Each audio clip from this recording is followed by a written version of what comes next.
প্রস্তুতি পর্ব এখনো পর্যন্ত চলছে, কতক্ষণ পর্যন্ত চলবে বলতে পারছি না।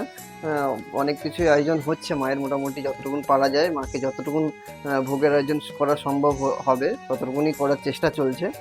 আর একদম কমপ্লিট হলে তারপর সবটা দেখাবো।